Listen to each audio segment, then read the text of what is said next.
আসসালামু আলাইকুম বন্ধুরা, ওয়েলকাম টু মাই চ্যানেল প্রতিদিনের রান্না। আজকে অনেক দিন পরে একটা খুবই সিম্পল ছোট্ট একটা রান্না আপনাদের সাথে শেয়ার করব। সেটা হলো পুঁইশাক দিয়ে শুটকি দিয়ে কিভাবে রান্না করবেন খুবই সহজভাবে।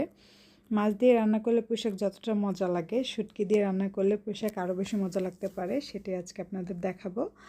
তো এই তো আমি এখানে আলু আর পুঁইশাক কেটে নিয়েছি ছোট ছোট করে।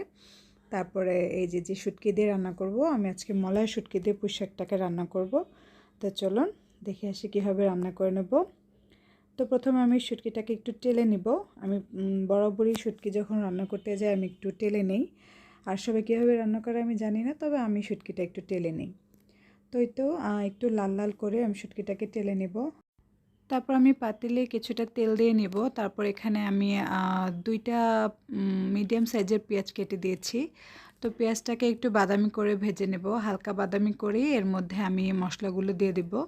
তো আমি এখানে যে মশলাগুলো দিয়েছি, এখানে আমি আধা চামচ হলুদের গুঁড়ো দিয়েছি, আধা চামচের থেকে একটু বেশি দিয়েছি মরিচের গুঁড়া, আর 1 চামচ দিয়েছি জিরার গুঁড়া, আর 1.5 টেবিল চামচের মতো দিয়েছি রসুন বাটা।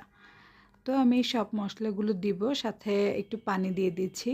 আর এর মধ্যে আমি লবণটা দিতে ভুলে গিয়েছিলাম, তো এর মধ্যে আমি লবণটা দিয়ে দিলাম। তার 1 চামচের মতো লবণ দিয়েছি।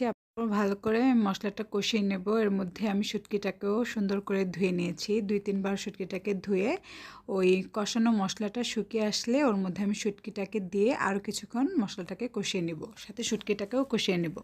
শুটকি আর মশলাটা কষানো হয়ে গেলে আমি এর মধ্যে শাক আলু একসাথে দিয়ে মশলার সাথে শুটকি শাক আলু একসাথে মিক্স করে ভালো করে নেড়ে চেড়ে এটাকে আমি ঢেকে দেব। 5 মিনিটের মতো তরকারিটাকে কষানোর পরে ঢাকনাটা খুলে আমি আবার তরকারিটা একটু নেড়ে দিব।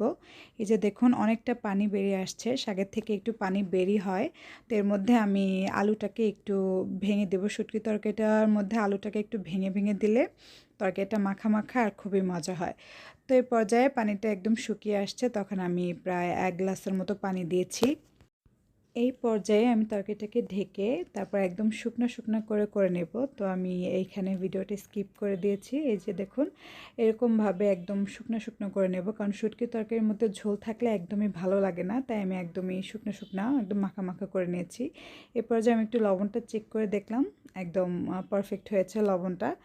তো এই তো আমার রান্না একদমই শেষ হয়ে আসছে, কারণ শুটকি তরকারি রান্না করতে একদমই বেশি সময় লাগে না।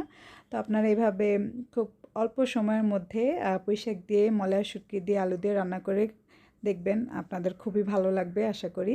আমার কাছে তো এই তরকারিটা খুবই ভালো লাগে, আশা করি আপনাদের কাছেও অনেক অনেক ভালো লাগবে।